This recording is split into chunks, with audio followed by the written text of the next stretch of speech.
ध्यान से देखिए इस चेहरे को।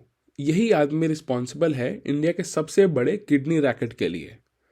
इन्होंने बहुत सारे लोगों की ज़िंदगी खराब करी है, बट अपनी ज़िंदगी इन्होंने बहुत ही लग्जरी वे में जी।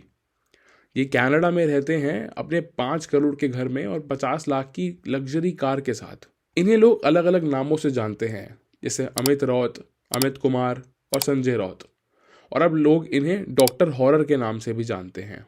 इंडिया एक बहुत बड़ा हब है किडनी रैकेट के लिए। तो आइए समझते हैं कि ये चलता कैसे है। इन सबका एक मास्टरमाइंड होता है, वो 2 लोगों के साथ काम करता है। एक तो लोग ढूंढते हैं जिन्हें किडनी की नीड होती है, दूसरे जो किडनी डोनेट करने वाले लोग ढूंढते हैं। किडनी डोनर्स को ढूंढने के लिए ये लोग मंदिरों, स्लम्स और सभी ऐसी जगह पर जाते हैं जहां बहुत गरीब लोग रहते हैं। वहां ये ऐसे लोगों को ढूंढते हैं जिन्हें पैसों की ज़रूरत है, और उन्हें बताते हैं कि कैसे उन्हें वो 2 से 3 लाख रुपए दे सकते हैं। लोग गरीबी में इतने ज़्यादा फंसे होते हैं कि वो तैयार हो जाते हैं अपनी किडनी देने को। फिर उनके लिए सारे फेक डॉक्यूमेंट्स क्रिएट किए जाते हैं, उनकी एक न्यू आइडेंटिटी क्रिएट की जाती है, और किडनी खरीदने वाला आदमी एक किडनी के 80 से 90 लाख रुपए तक देता है। पर किडनी डोनर के पास सिर्फ 2 से 3 लाख रुपए आते हैं। बाकी का जितना भी पैसा है वो एजेंट्स और मास्टरमाइंड के बीच में डिवाइड कर लिया जाता है। इस तरीके में लोगों को पता होता है कि उनकी किडनी निकाली जा रही है। अगर आप दूसरा तरीका सुनेंगे तो आप दंग रह जाएंगे। आपने कंस्ट्रक्शन साइट जैसी जगह तो देखी ही होगी। वहाँ बहुत से लोग डेली वेजेस पर काम करते हैं। इनकी डेली वेजेस बहुत ही कम होती हैं। ऐसे में बहुत सी लेबर डेड ट्रैप में फंस जाती है। जब ये लोग पैसे नहीं दे पाते तो इन्हें बात करने के बहाने बुलाया जाता है और इन्हें बेहोश करके इनसे बिना पूछे इनकी किडनी निकाल ली जाती है। जब ये होश में आते हैं तो इन्हें बताया जाता है कि इनकी एक किडनी निकाल ली गई है और ये 2 से 3 दिन के रेस्ट के बाद वहाँ से जा सकते हैं। और सबसे खतरनाक बात यह है कि इनमें डॉक्टर्स, काफ़ी वेल एजुकेटेड फैमिलीज के लोग भी इन्वॉल्व होते हैं। डॉक्टर किडनी देने वाले लोगों को बताते हैं कि एक किडनी के जाने से किडनी डोनर को कोई दिक्कत फेस नहीं होगी, फ्यूचर में उन्हें कोई हेल्थ प्रॉब्लम नहीं होंगी। और डॉक्टर ये तक बताते हैं कि आपकी किडनी वापस ग्रो हो जाएगी।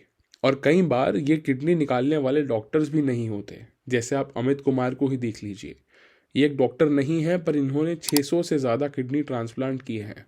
इंडिया में हर साल 2.5 लाख से ज़्यादा लोग किडनी फेलियर से सफ़र करते हैं, लेकिन हर साल बस 8,000 से 10,000 किडनी ट्रांसप्लांट ही हो पाते हैं। ज़्यादा डिमांड और कम सप्लाई होने की वजह से ये एक बहुत बड़ी ब्लैक मार्केट क्रिएट होती है। आप ये सोच रहे होंगे कि इंडिया की पॉपुलेशन तो इतनी ज़्यादा है, फिर भी हम बस 1.5 लाख के आसपास किडनी ट्रांसप्लांट क्यों नहीं कर पा रहे। इतने ज़्यादा पॉपुलेशन में तो ये आराम से हो जाना चाहिए। इसके 2 रीजंस हैं। पहला, the transplantation of human organs and tissues act 1994, जिसकी वजह से बहुत सारी रिस्ट्रिक्शंस लग जाती हैं किडनी ट्रांसप्लांट करने में। जैसे कि आपकी फैमिली मेंबर ही आपको किडनी डोनेट कर सकते हैं, और अगर वो इंसान बाहर है तो क्या वो 18+ है, क्या उनका ब्लड ग्रुप सूटेबल है, क्या उनकी हेल्थ कंडीशंस ठीक हैं। ये सभी रिस्ट्रिक्शंस की वजह से लोग ब्लैक में किडनी खरीदते हैं। दूसरा, हिंदू और मुस्लिम दोनों ही रिलीजन में ऑर्गन डोनेट करना गलत है। हिंदू लोगों का ये मानना है कि अगर आप अपना कोई ऑर्गन डोनेट करते हैं तो अगले जन्म में आप उस ऑर्गन के बिना पैदा होंगे। यही 2 रीजंस की वजह से इंडिया में इतनी बड़ी ब्लैक मार्केट क्रिएट हो चुकी है। इसका एक सॉल्यूशन भी है। अगर हम एक्सीडेंट में ब्रेन डेड होने वाले लोगों के ऑर्गन्स को यूज़ कर लें तो बहुत लोगों के ऑर्गन्स मिल सकते हैं, बट इंडिया में लोग ऑर्गन्स डोनेट ही नहीं करते।